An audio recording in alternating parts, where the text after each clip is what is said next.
For years, women like Lisa were spied on by police, sent into their lives to infiltrate every aspect. This was somebody who I was planning my life with.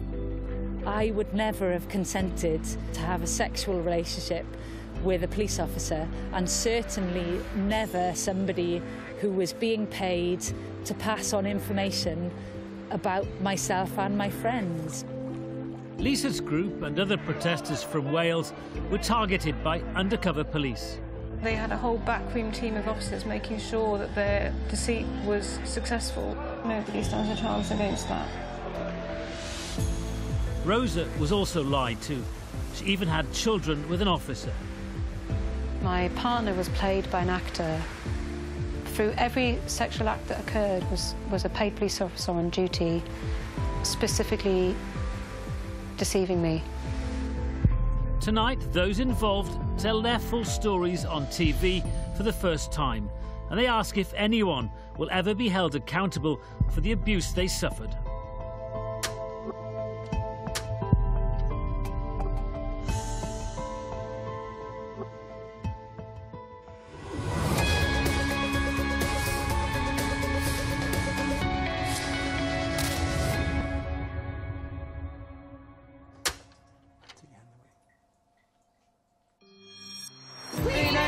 Right now!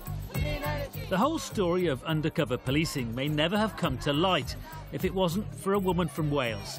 In the early 2000s, Lisa, which is not her real name, was an activist, protesting against genetically modified crops and deforestation. For the first time on this scale, there's a direct challenge to one of the foundations of our society, the power industry. She took part in this protest and others like it to highlight climate change. The intention of the demonstration was to shut down the power station, which I don't think really actually happened. Lisa and a man she believed to be a fellow activist called Mark Stone started a relationship in 2004.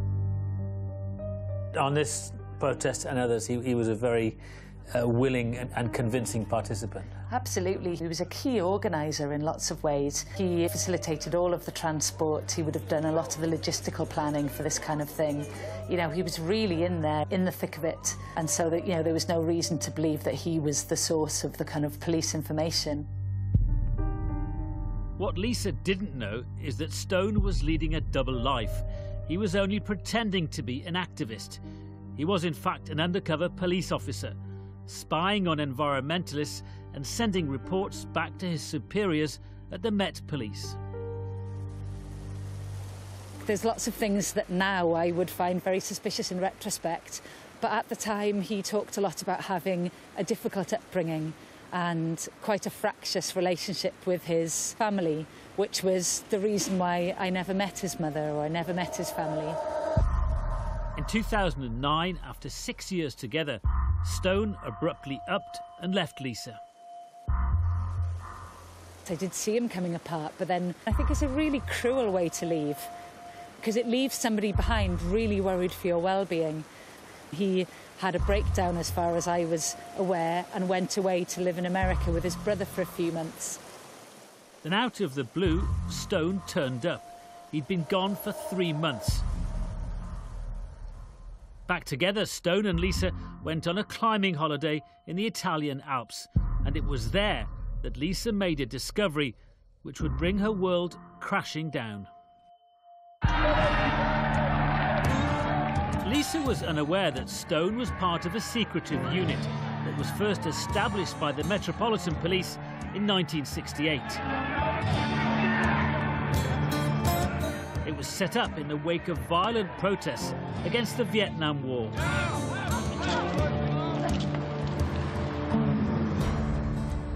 For decades, policemen and a handful of police women were sent to spy on political groups and activists, such as environmentalists.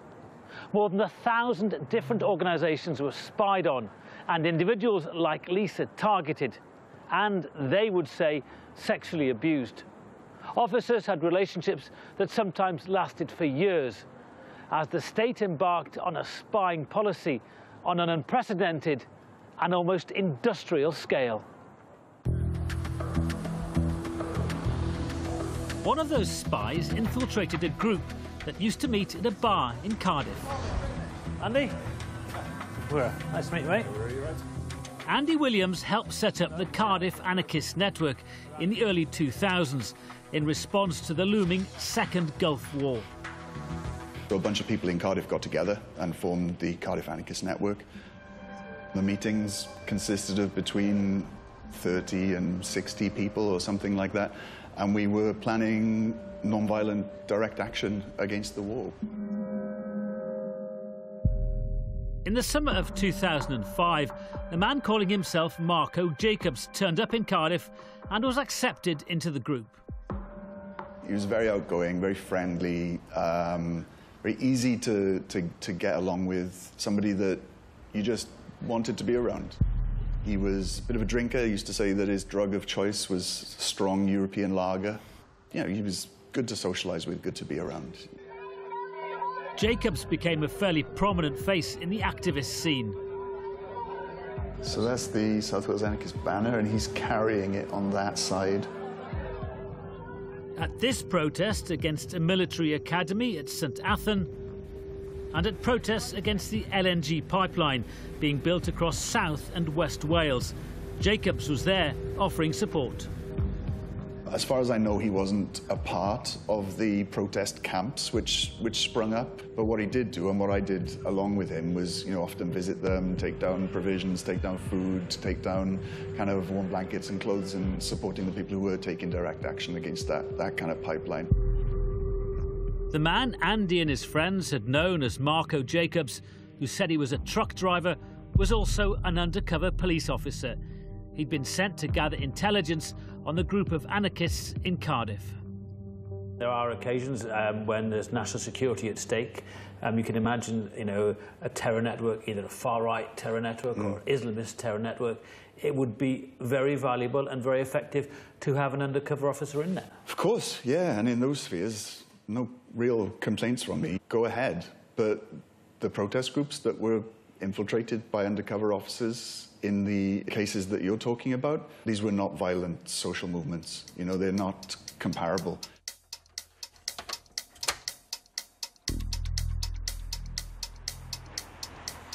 One of the most controversial aspects about the whole undercover policing story is the way in which officers had relationships with the women they targeted, living with them, sleeping with them, and even having children with them.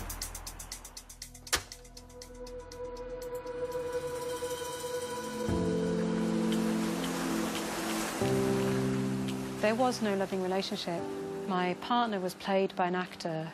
Through every sexual act that occurred was a paid police officer on duty, specifically deceiving me. And that there was no genuine relationship. Rosa now lives in West Wales. But in 1999, she lived in London, a political activist involved in animal rights, anti-racism and the Green Movement. There's me, just trying not to allow the police to kick it off, you know.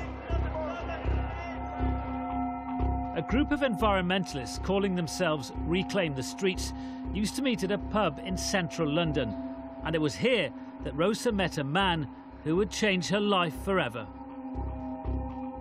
My world had been political, but that particular group, he'd been in for about 4 years before I walked into it. He was trusted to a high level. He seemed to be my life partner. He seemed to be some kind of blueprint that I didn't even know I was looking for. For 10 months, Rosa and her partner, a man who called himself Jim Sutton, were in a relationship.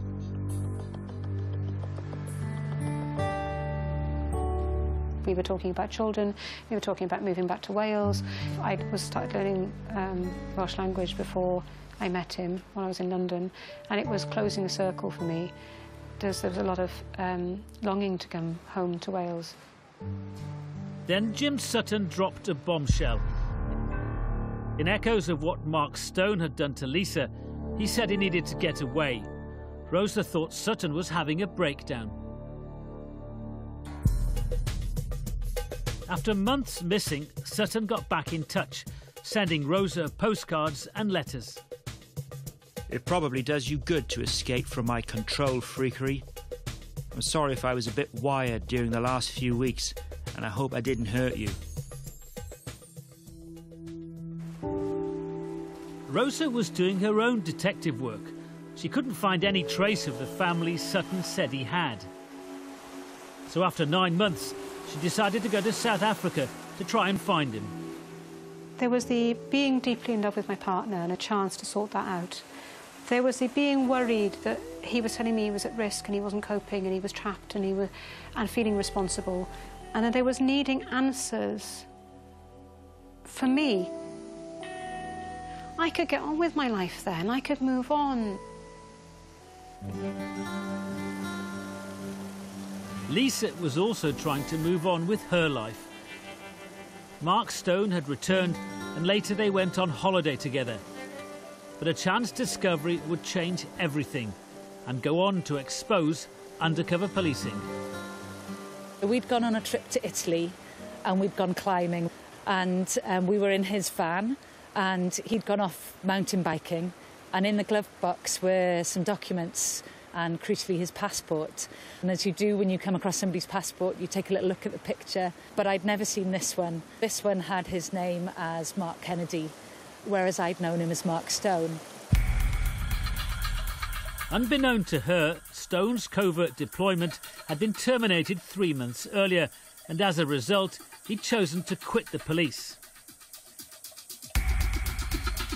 What Lisa also discovered in the van shocked her even more. The really difficult thing for me was seeing that it mentioned on that passport that he had dependents.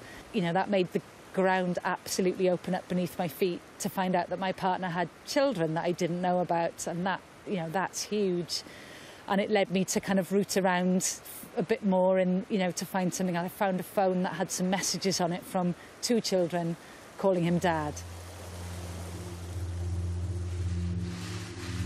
Her suspicions roused, Lisa later began to dig into the background of the man she'd shared her life with for 6 years. She checked through birth certificates and found that Mark Stone didn't exist. What is it here on his child's birth certificate that really stands out and gave you a shock? So this was the bit that was absolutely the heart-stopping moment. So it says Mark John Kennedy, his place of birth, and then it says his occupation, police officer. And then on his daughter's birth certificate, the same. Mark John Kennedy, father's occupation, police officer. That was absolutely heart-stopping. The bottom had fallen out of my world.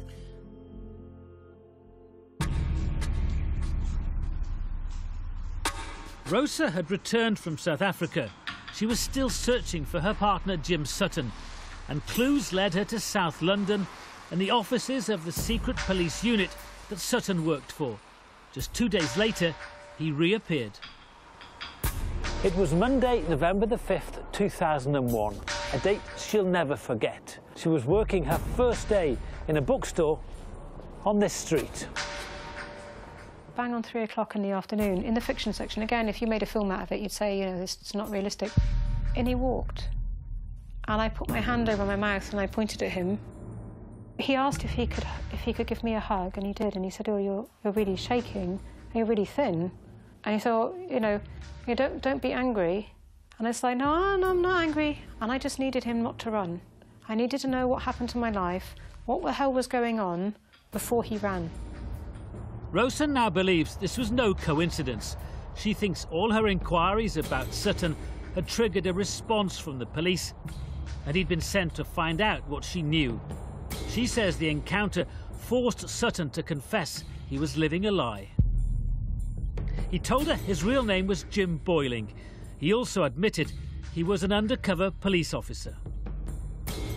Why didn't you walk away? I wanted to know. I wanted answers. I wanted him to start spilling his guts and telling me what the hell had been going on. At the time, Rosa believed the story Jim Boyling had told her, that he supported what the activists were doing and wasn't spying on them as environmentalists. He said he was working undercover, investigating an alleged attempted murder. None of this was true? No, none of this was true. No, so even though he was coming clean, He wasn't. No, it was a whole new deceit. Rosa says Boiling told her he needed help to escape the police, and she says he manipulated and deceived his way back into her life. Within 2 weeks of Jim Boiling returning, Rosa was pregnant. This is why it's so upsetting to read it depicted as he told me he was a police officer, and I said, all right then, let's have kids. And it's so not what happened. So for a second time now you're being deceived by this man? Yes, completely. In order to access medical help, she says Boiling made her change her name by deed poll, so his police bosses wouldn't find out he was still in a relationship with her. I gave birth to my daughter with the midwife calling me by a complete false name, saying, don't you worry, da-da-da, don't you worry, and wanting to scream at her, stop calling me that. And my child was being born into this complete mess, looking at the birth certificate, hoping to get some grasp of reality, and I didn't recognise a single name on it. And it's like it'd gone from him not existing to me not existing. Boiling denies making her change her name by deed poll. But they had a second child and even got married. But, says Rosa, Boiling manipulated her into this as well.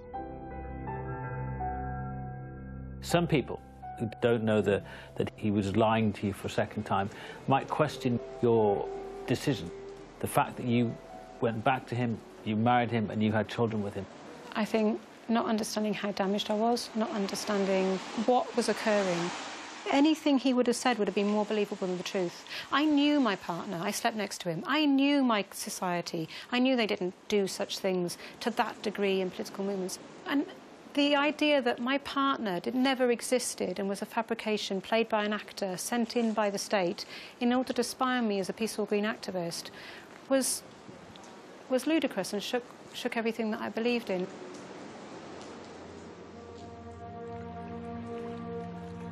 The more that Lisa delved into Mark Kennedy's life, the more shocking revelations she discovered.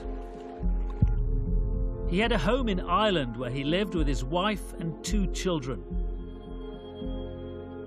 Armed with all of this new information, Lisa and her fellow activists invited Kennedy to a meeting. They planned to confront him. When he turned up, he was very cagey. He just danced around the truth for ages, you know, expanding on some of the previous lies that he'd said. And I said to him, we know you were a police officer. And it's then that he broke down. He was in tears and I was in tears. It was a hugely difficult and emotional evening. It's very difficult memories to be thinking about. The confirmation that Mark Kennedy had been working undercover completely blew the lid off this form of secret policing in Wales and England. Dozens of undercover officers were subsequently unmasked. But the final straw came when it was revealed that police had spied on the family of the murdered London teenager Stephen Lawrence. The then Home Secretary, Theresa May, branded the revelations profoundly shocking and disturbing, and she ordered a public inquiry. It aims to look at the justification and authorisation of operations, as well as the impact on individuals. The first thing I need to know is, was I targeted deliberately? Was he sent in to deliberately target me, or was he sent in to target the wider group, and was I just incidental to that, or something that facilitated that for him? I want to know how much the rest of the unit knew about our relationship. Were they there when we went on holiday? Were they listening to our phone calls? Were they reading text messages and emails? The unmasking of Mark Kennedy had a domino effect. Other undercover police officers were exposed as well. In Cardiff, a meeting was called here by the anarchists to discuss their own concerns about Marco Jacobs. Was it a tough moment when you all actually realised he was a cop and he wasn't your mate? Yeah, it was tough. It was a very emotional meeting, but it was also cathartic. It felt like a weight had been lifted, you know? And in a weird way, it kind of brought us all back together again. Marco Jacobs had left Cardiff. He travelled to Corfu for some gardening work.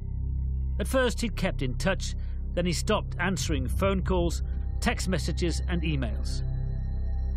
I felt an awful lot of betrayal and sadness, and you know, I felt like I'd lost a friend. It was a bit weirdly like a bereavement, but that pales into insignificance next to Marco and the other undercover police officers' effects on the lives of the women that they infiltrated. Marco had sexual relationships with two women who were members of the group, one of which was quite a serious personal relationship.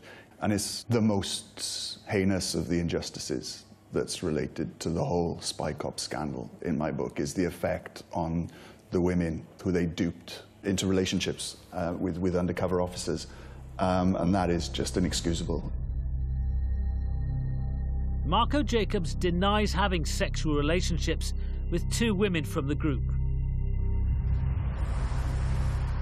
3 former members of the Cardiff anarchist network took legal action against the police, and after years of wrangling, the Met finally agreed to settle. Eventually, Rosa moved to West Wales. Her life with Boiling deteriorated to such an extent she sought help from a women's refuge. They were finally divorced in 2009. This man who you thought was your life partner, what are your feelings towards him now? I don't think it's about my feelings towards him. I was searching for my partner and to get answers, and instead of getting answers, I got more deceit and got trapped in an abusive relationship, which has already been abusive, but increasingly so. It's too painful a thing to answer.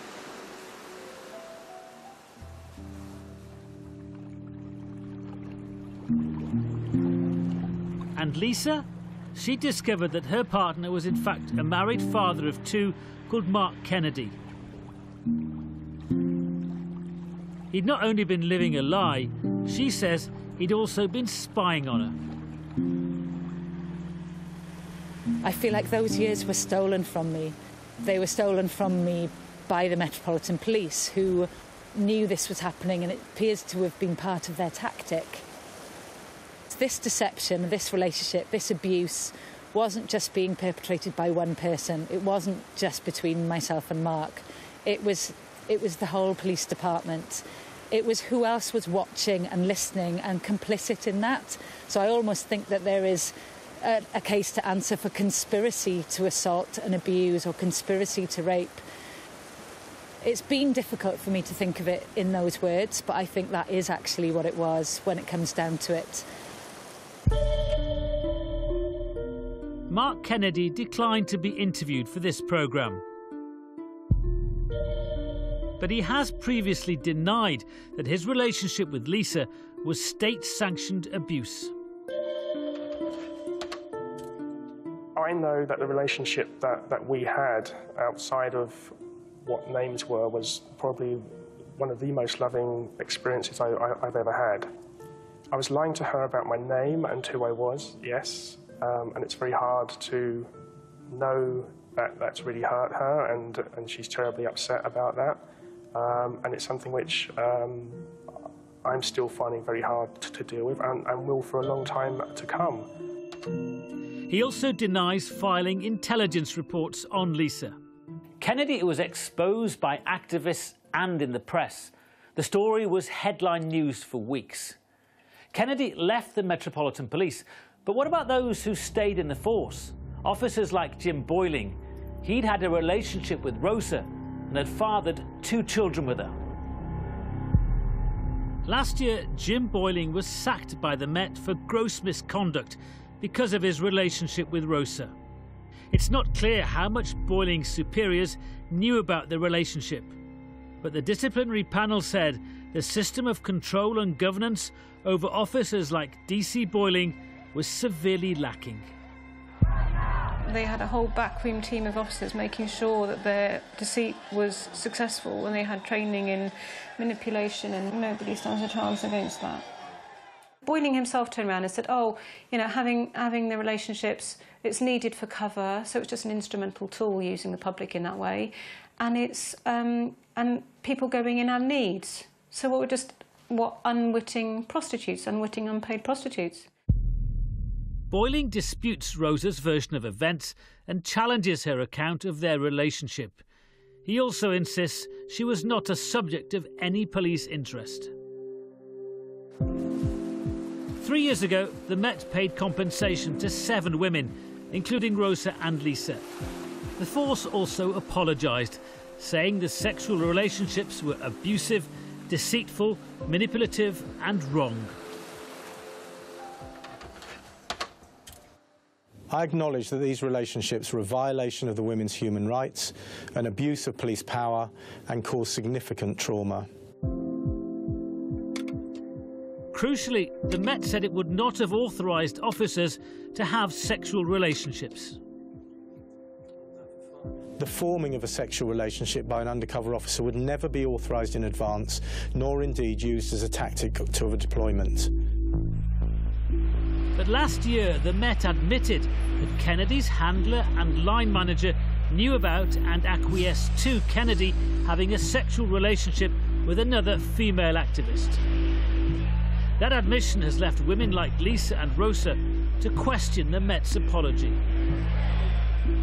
The police are contradicting themselves at every turn, and if you or I did that, we'd lose credibility.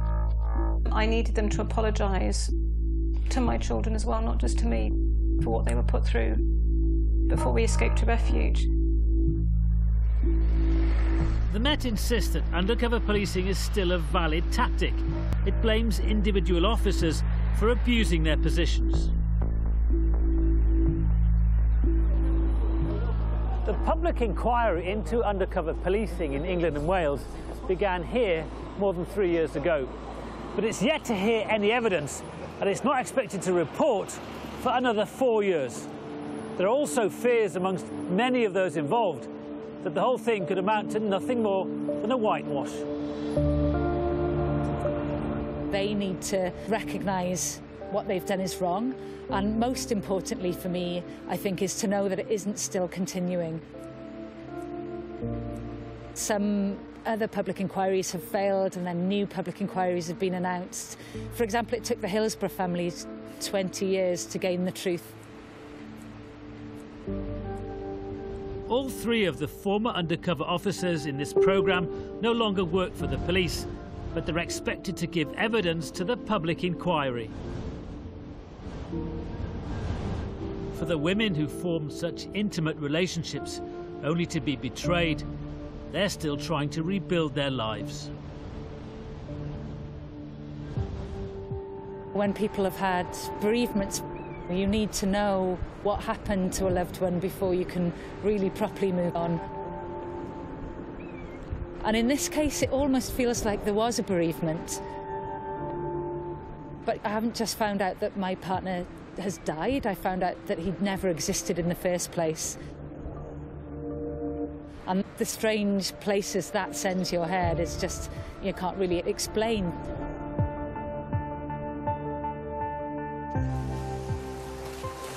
If there's something positive I can do with all of this, is to try and stop it happening in the future, to try and stop it for the next generation of women going out there.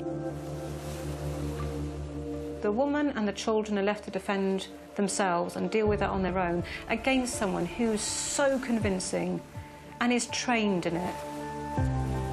They can wreak havoc and there's no escape. We have that haunting us, haunting us.